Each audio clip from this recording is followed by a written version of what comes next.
तुमच्या स्वप्नांना पंख देणारा आवाज. Inspire and be inspired. जर तुम्ही या व्हिडिओला क्लिक केलं आहे तर आय एम शुअर की तुम्ही अजूनही लो फील करताय. ना एनर्जी आहे ना मोटिवेशन. आणि यूट्यूबवर एकापेक्षा एक how to make 2025 year your best year या टॉपिकवर आधारित व्हिडिओज बघत आहात, पण तरीही काहीही बदल होत नाही. Then this is going to be a last video on this topic because I am going to share 11 life-changing habits that will motivate you आणि तुम्हाला मदत करेल become a best version in 2025 physically, mentally and emotionally. शेवटची सवय अजिबात miss करू नका, नाहीतर काहीही बदलणार नाही. आणि कमेंट करून नक्की सांगा की तुमचे 2025 चे ध्येय काय आहे. नमस्कार, मी माधवी आपल्या चॅनलमध्ये तुम्हा सर्वांचं मनापासून स्वागत करते. सवय नंबर 1 आहे be proactive. Control what you can and let go of what you can't. बऱ्याचदा असं होतं की आपला वेळ आणि ऊर्जा आपण अशा गोष्टीत घालवतो ज्या आपल्या कंट्रोलमध्ये नाहीत. उदाहरण समजा, बाहेर खूप पाऊस पडतोय आणि तुम्हाला कुठंतरी जायचं आहे. इन्स्टेड ऑफ कंप्लेनिंग, अरे ह्या पावसाला पण आत्ताच यायचं होतं, 10 मिनिट नंतर आला असं तर चाललं नसतं का. तुम्ही छत्री घेऊन जाऊ शकता, तेही पावसात एन्जॉय करत. पाऊस असो वा ऊन असो, जे आहे ते आहे. एक गोष्ट जी आपल्या कंट्रोलमध्ये आहे ती म्हणजे आपला रिस्पॉन्स. आणखी एक उदाहरण घेऊयात. आपण एखाद्याचं लाईफस्टाईल बघतो आणि आपल्याला असं वाटायला लागतं त्याच्याजवळ आहे, आपल्याजवळ नाही.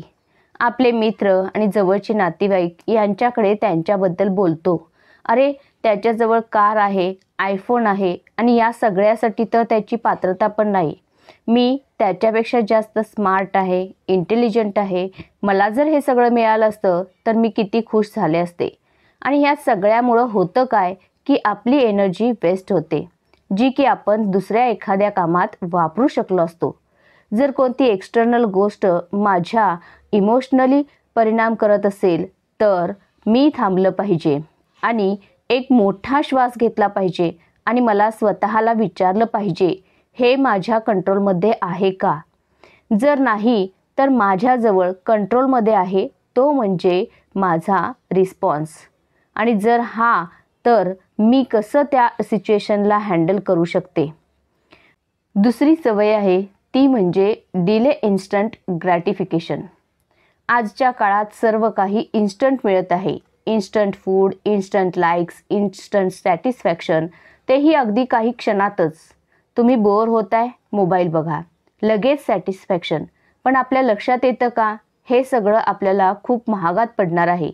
तुम्ही सगळ्यांनीही नोटीस केलं असेलच की आपण कोणत्याही फॅमिली फंक्शनमध्ये जातो त्यावेळी सर्वजण एकत्र तर बसलेले असतात, पण मेंटली प्रत्येकजण आपला आपला मोबाईल बघत असतो. 0 बोलणे, 0 इमोशनल इंटरॅक्शन आणि फोटो अपलोड करतोय विथ फॅमिली. पण खरं तर आपण फॅमिलीसोबत टाईम तर स्पेंड केलाच नाही. आपल्याला आतून आनंद तेव्हाच मिळणार आहे जेव्हा आपण रिअली आपल्यासोबत असणाऱ्या लोकांसोबत कनेक्ट असू. आणि यासाठीच आपल्याला या सगळ्या गोष्टींपासून दूर राहिलं पाहिजे ज्या आपल्याला इन्स्टंट ग्रॅटिफिकेशन देतात. Habit number 3 one touching. जसं की एका वेळी आपल्या मनात अनेक गोष्टींचा विचार असतो, अरे हे काम करायचं आहे, ते कामही अजून पेंडिंग आहे. पण खरंच आपलं मन एकदम स्लो डाऊन होऊन जाईल. आपण कोणत्याही कामावर फोकस नाही करू शकणार. आणि त्यासाठी आपल्याकडे सोल्युशन पण आहे, 2 मिनिट रूल. जर एखादी गोष्ट करण्यासाठी आपल्याला 2 मिनिटांपेक्षाही कमी वेळ लागत असेल तर ते आपण लगेच करायला घेतलं पाहिजे.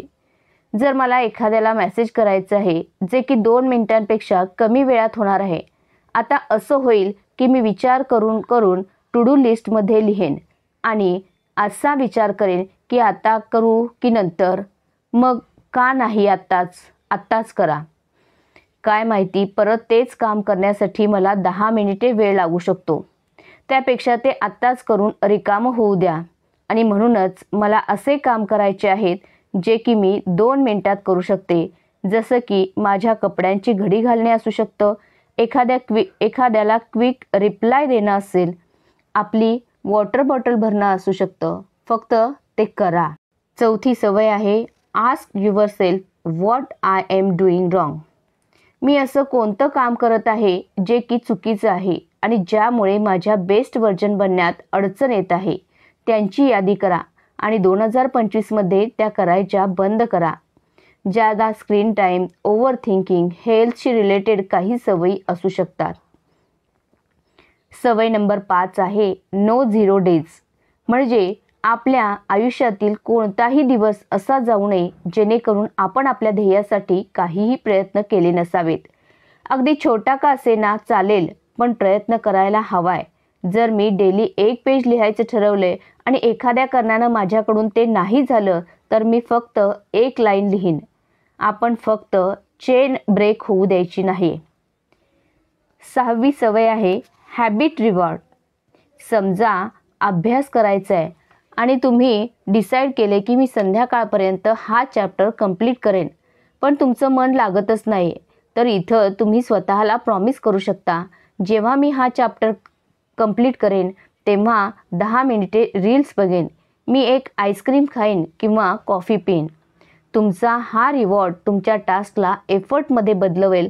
जर टास्क वाढला तर रिवॉर्डसुद्धा वाढला. 7वी सवय आहे ती म्हणजे 3 यस रूल. त्यामधला पहिला यस स्लीप. आजकाल आपण खूप उशिरापर्यंत जागतो आणि तोपर्यंत झोपत नाही जोपर्यंत आपला डेली डाटा संपत नाही. आणि हे फक्त तुमच्यासोबतच होतंय असंही नाही, माझ्यासोबत पण होतंय. चला आपण प्रॉमिस करूया 2025 मध्ये हे सॉल्व करूया. रोज रात्री 10 वाजता झोपायचं. रात्री 9 वाजता एक अलार्म लावायचा. जेव्हा अलार्म वाजतो आपण जे काही करतो ते स्टॉप करायचं. No scrolling, no TV shows आणि नो स्क्रीन वर्क. ह्या सगळ्यामुळे मेलॅटोनिन नावाचं झोपेचं हार्मोन रिलीज होण्यापासून थांबवतात. दुसरा यस आहे सनलाईट. आपली जनरेशन इनडोअर जनरेशन बनली आहे. आपण 90% टाईम इनडोअर ॲक्टिव्हिटीजमध्ये घालवतो. आपण बंद खोलीतच वाचतो, काम करतो आणि म्हणूनच एन्झायटी, डिप्रेशनला सामोरे जातो. त्यामुळे व्हिटॅमिन डीची इफिशियन्सी निर्माण होते. त्यामुळे आपण टायर्ड फील करतो. चेहऱ्यावर पिंपल्स येतात, ग्लो कमी होतात. सकाळचे कोवळे ऊन खूप महत्त्वाचे आहे. मॉर्निंग आणि इव्हिनिंग सनलाईटमुळे टॅनिंगचा तर कुठला प्रॉब्लेमच नाही. तिसरा यस आहे तो म्हणजे स्टे हायड्रेटेड. जनरली आपण पाणी कधी पितो? जेव्हा आपल्याला तहान लागते तेव्हा. पण 1 सेकंद जरा याबद्दल विचार करा. आज दिवसभरात किती ग्लास पाणी पिले? 4 ते 5 ग्लास. पण हे 4 ते 5 ग्लास पाणी आपल्यासाठी पुरेसे नाहीत. आपण दररोज 3 ते 4 लिटर पाणी पिणं गरजेचं आहे, ज्यामुळे आपण ॲक्टिव्ह, फोकस्ड आणि हेल्दी राहू शकतो. आपल्याला काय करायचं आहे? सकाळी उठल्या उठल्या 2 ग्लास पाणी ब्रश करण्याअगोदर प्यायचे आहेत. पाण्याची बॉटल आपल्या जवळच ठेवा. त्यामुळे जेव्हा आपल्याला बॉटल दिसेल तेव्हा पाणी पिण्याची आठवण होईल. सवय 8वी आहे ती म्हणजे ईट हेल्दी. जर तुम्ही विचार करता की माझ्या चेहऱ्यावर इतके पिंपल्स का येत आहेत, माझा चेहरा इतका डल का वाटत आहे, मला इतकं टायर्ड का फील होत आहे, तर उत्तर अगदी सोपं आहे, प्रोसेस्ड फूड. जे की कधीच खाऊ नका आणि खा पण प्रमाणात खा. Habit number 9 movement. असं सांगितलं जातं की जी लोक 18 तास किंवा त्यापेक्षा जास्त बसून काम करतात कोणत्याही हालचालीशिवाय, तर त्यांचा डेथ रेट एका स्मोकरप्रमाणे असतो. याचा अर्थ असा नाही की तुम्हाला पुशअप्स किंवा वेट लिफ्टिंग करावं लागेल. मुवमेंटचा अर्थ आहे कोणत्याही प्रकारची फिजिकल ॲक्टिव्हिटी. यामध्ये तुम्ही डान्स करू शकता, वॉकिंग करू शकता. विश्वास ठेवा की तुम्हाला रिलॅक्स फील होईल, पण तुम्ही हे आजच ट्राय करून बघा. हॅबिट नंबर 10 आहे ड्रेसअप. आपल्याला असं वाटेल की कपड्यांचं आपल्या मूडशी काय कनेक्शन आहे, काय फरक पडतो कसेही असले तरी. जर आरशात बघून तुम्हाला चांगलं वाटत नसेल तर तुम्ही कॉन्फिडन्स कसं फील कराल?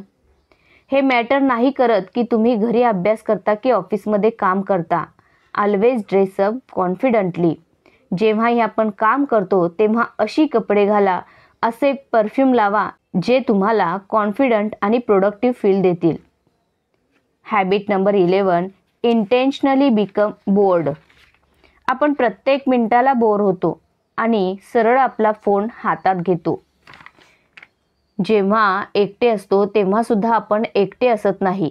नेहमी दुसऱ्यांची लाईफ, फोटो, स्टेटस ऑब्झर्व करत असतो. तर बोर होण्याचा तर कुठला प्रश्नच राहत नाही, बरोबर. पण माहीत आहे का, कधी कधी बोर होणं सुद्धा गरजेचं आहे. कारण creativity is not possible without boredom.